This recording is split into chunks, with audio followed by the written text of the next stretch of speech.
Nagkakalabuan na ba kayo? At para bang wala na kayong gana sa isa't isa? Hindi na ba siya nagpaparamdam sa iyo? Gawin mo ito upang sabik na sabik siya palagi sa inyo o mananabik siya ng husto sa inyo, lalo na kapag hindi ka na niya nakikita.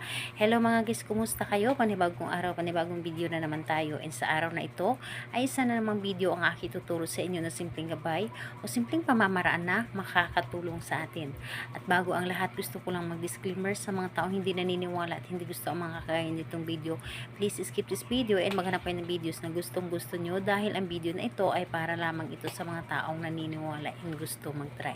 Sa lahat po ng mga nagko-comment dito sa aking video dito sa loob ng aking channel, mag-ingat sa lahat ng mga nagre-reply sa inyo na dinadala kayo sa kanilang WhatsApp, hindi mo up upang makaiwas po tayo sa scam. Ngayon ituturo ko sa inyo paano siya mananabik ng husto sa inyo.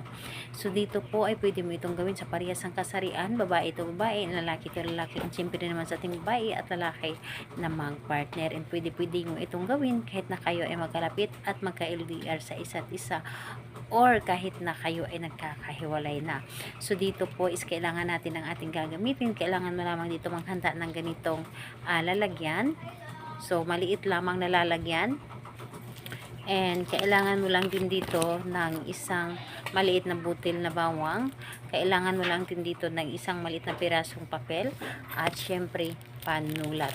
So ito lamang, or kailangan din natin dito ng kalahating kutsara ng asukal, pampatamis, pampasabik sa inyong relasyon.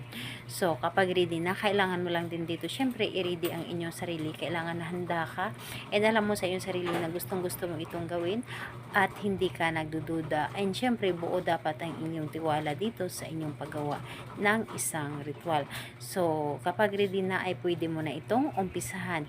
So dito sa isang papel, isulat mo lamang dito ng 3 beses ang kanyang pangalan at apelyido.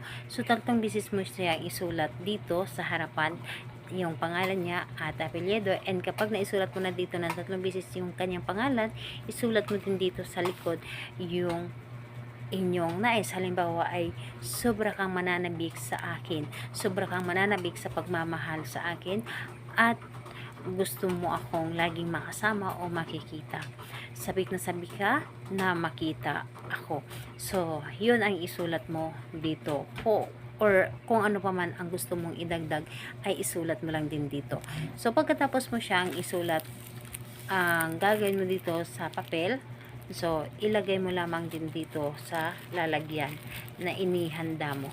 So ilagay mo lang dito, and ilagay mo lang din dito yung butil ng bawang sa loob, at lagyan ito ng kalahating kutsara ng asukal. And kapag nalagyan mo na ito ng kalahating kutsara ng asukal, hawakan mo lamang din ang ginawa mo at inyo itong dasalan, or wiwis lamang kayo.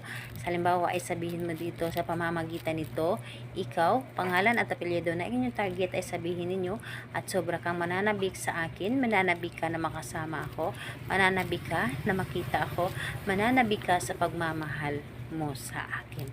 So ayun po, sabihin mo lamang dito ang lahat, and yung ginawa ninyo, ilagay mo lamang ito sa inyong bag, or dadalhin ninyo ito palagi kung saan man kayo naruroon. At sa pagkahiga mo, mas maganda na ilagay mo lang din ito sa ilalim ng inyong unan. So kung magtatanong ka kailan siya pwedeng kunin, kunin mo lamang ito at itapon mo lamang ito kapag naramdaman ninyo na gumana na ang inyong ginawa.